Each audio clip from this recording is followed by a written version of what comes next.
What you're looking at is an AWS autoscaling group killing its own servers. A new Windows server boots, the load balancer checks its health, the check fails, the autoscaler terminates it and launches a replacement, and the replacement fails the same way. It has been doing this on a loop all morning. Nothing in the system crashed and no attacker touched it. The cause was a security fix. A scanner flagged an old vulnerable DLL. The folder holding it looked like a leftover installer junk, and I deleted the folder. Every server that existed at that moment kept running fine. The failure was watching for the next one to boot. Quick note here. Last episode I promised the fleet coordination setup. That one's on the shelf for now, and if you want it, tell me in the comments. Today is a confession instead. The day I learned that unused is a hypothesis, not a fact.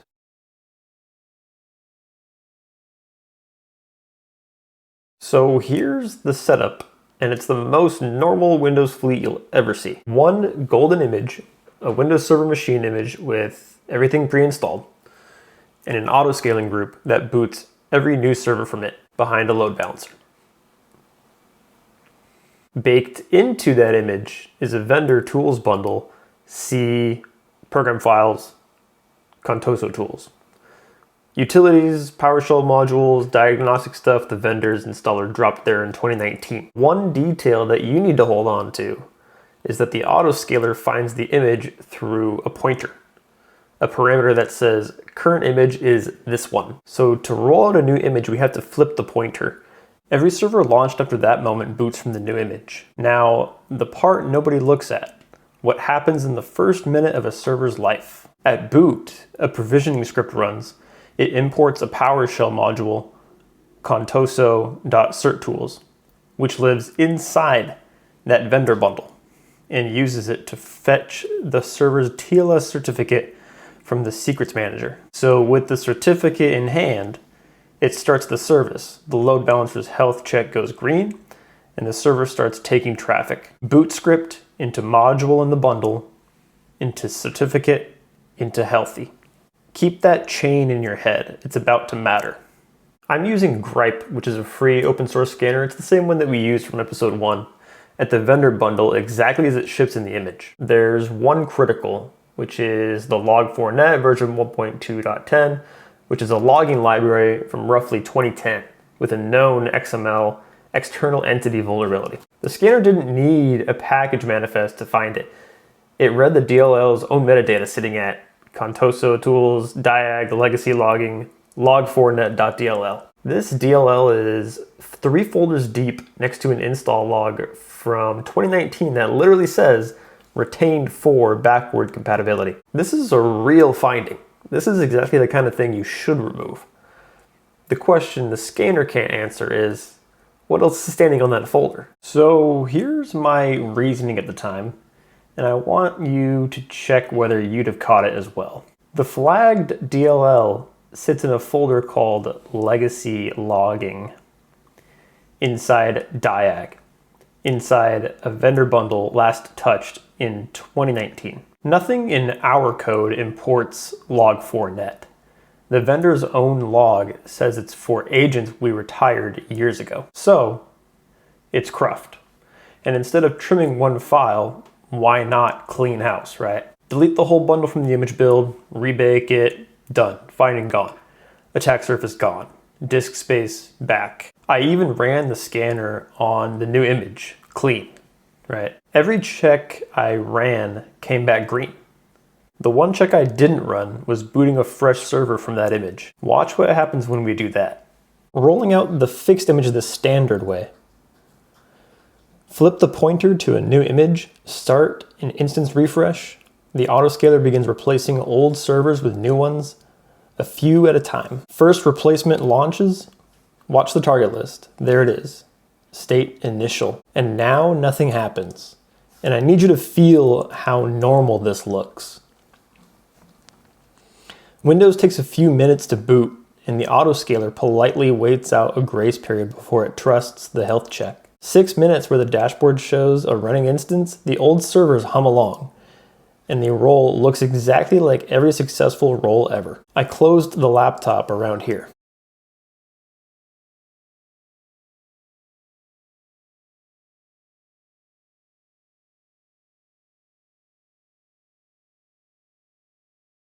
Grace period over, and there's the first red.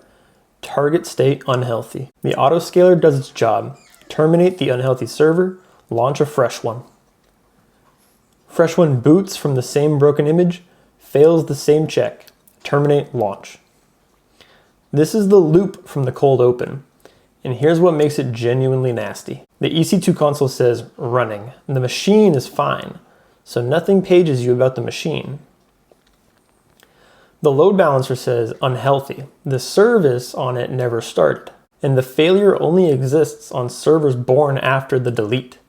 So the longer your servers live, the longer this sits invisible, waiting for scale up or a routine replacement. Yesterday's cleanup bites on tomorrow's boot, exactly when you least expect it. Time to find out what I actually deleted. I'm giving Claude Code the symptom, not my theory. New instances fail their health checks since the vendor bundle was removed from the image. Find the root cause. First move, it goes for the boot log on a failing instance. Session manager in, red, C, program data, contoso, bootstrap.log. And there's the smoking gun in plain text. Boot failed, the specified module, contoso.certtools was not loaded. Now it greps the image build for who references that module and finds the provisioning script, line 1 of the boot chain, import module, C program files, contoso tools, modules, contoso.certtools. The script that fetches every new server's TLS certificate imports one PowerShell module that lives inside the vendor bundle I deleted. No certificate, no health, no server. One load-bearing cmdlet, 3 folders away from the vulnerable DLL, and a bundle whose documentation called it optional. Watch the boot chain again with the whole bundle gone. It snaps at link 1, import module, and everything downstream of it just never happens. That's the anatomy of the outage. I didn't delete a folder, I deleted a link in a chain I hadn't mapped. The surgical version, delete diag/legacy logging, the flagged corner and nothing else, and keep the module the chain stands on. The finding is a file, the remediation should be file sized.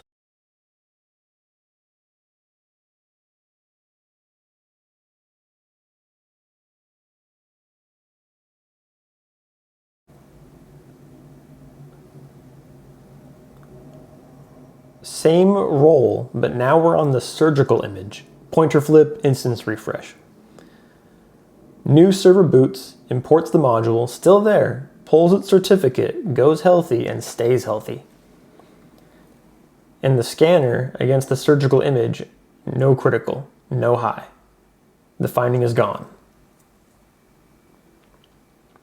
Both things are true at once. Vulnerability removed and every future server still boots. That's the bar a remediation has to clear, not one or the other.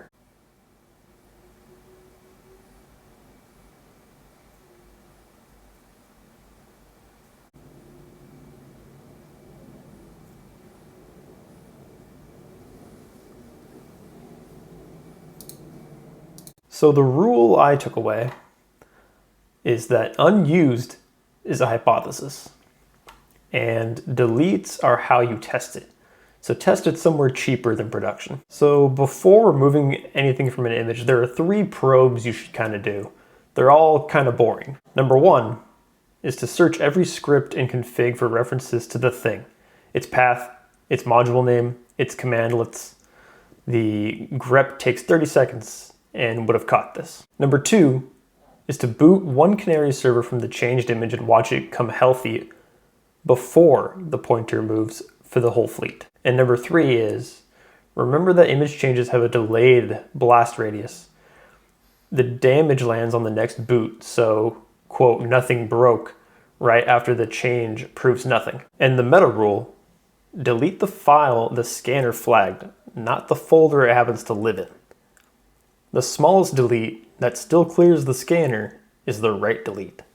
The real version of this story cost me an evening, a rollback, and a very humble message in the team channel. We caught it before users did because the old servers kept serving while the new ones died.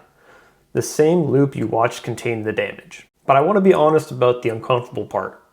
The delete wasn't reckless. It was reasoned, it was scanned, it was reviewed, it was just never booted. Every dependency map is incomplete in exactly one place, and you find that place by turning things off. So my channel does failure stories on purpose. I already paid for these lessons, and you may as well get them for free. So there's one thing to really take away from this episode. The scanner tells you what's vulnerable, but it can't tell you what's load-bearing. That part's on you. Everything you watched is a public repo, the image build, the booby-trapped bundle, the broken roll, the surgical fix. You can clone it and break your own fleet this weekend. Link below. If your backlog is full of findings nobody's sure are safe to remove, that dependency probing workflow is the thing I help teams to set up, also below. And the next episode is the mirror image of this one. The day deleting things was the best remediation we ever had. About 1,400 critical findings gone in one afternoon by turning off machines no one was using. Same move, opposite outcome. The difference is knowing which is which.